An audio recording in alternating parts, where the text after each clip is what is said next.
हम जानते हैं ब्रह्मांड विशाल और बहुत बड़ा है।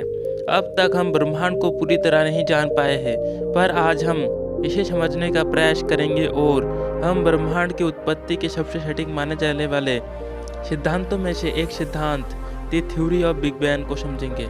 चलिए शुरू करते हैं। The theory of big bang आज से करीब 13.7 बिलियन ईयर्स पहले आज की हमारी धरती और हमारी गैलेक्सी, ब्रह्मांड और सब कुछ एक छोटे से बिंदु, लगभग एक परमाणु से भी छोटे बिंदु में सिमटी हुई थी और अचानक इसमें हुई एक विस्फोट से आज की हमारी धरती, आकाशगंगा और यहाँ ब्रह्मांड जिसे हम देखते हैं इसकी उत्पत्ति हुई और इसमें उपस्थित हर एक कण फैलता गया, जिसे हम बिग बैंग के सिद्धांत के रूप में जानते हैं।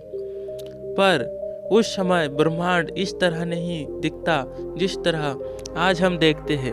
उस विस्फोट से बनने वाले जो कण अस्तित्व में आए थे वे प्योर एनर्जी थे।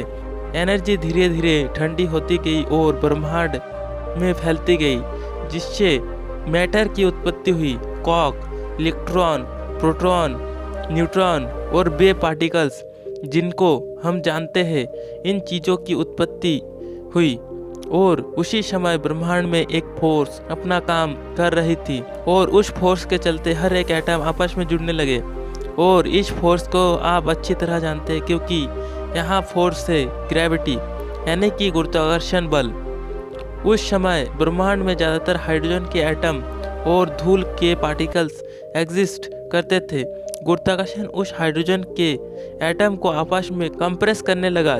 इस कंप्रेशन के कारण उस जगह का टेम्परेचर बहुत अधिक डिग्री सेल्सियस तक बढ़ जाता था और एक प्रक्रिया होने लगती थी जिसे कहते हैं न्यूक्लियर फ्यूजन।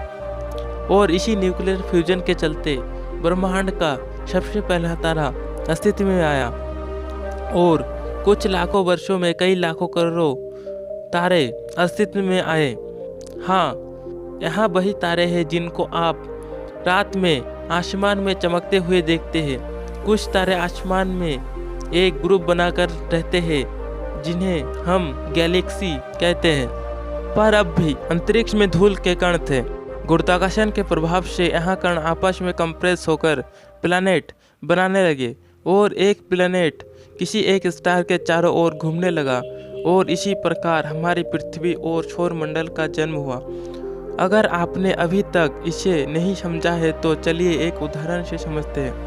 मान लीजिए कि हम जिस छोटे से कण के बारे में बात कर रहे थे जिसके विस्फोट से बिग बैंग हुआ था, मान लें कि यहाँ एक लड्डू या कोई पटाखा है।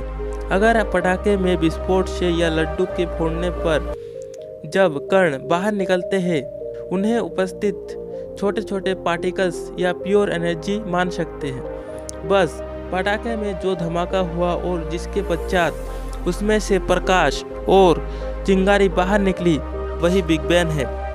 आशा करता हूँ यह जानकारी आपको अच्छी लगी होगी। इस तरह के और वीडियो को देखने के लिए हमारे चैनल को सब्सक्राइब करें, लाइक करें, शेयर करें और आपका कीमती वक्त हमें देने के लिए आप सभी का बहुत बहुत धन्यवाद।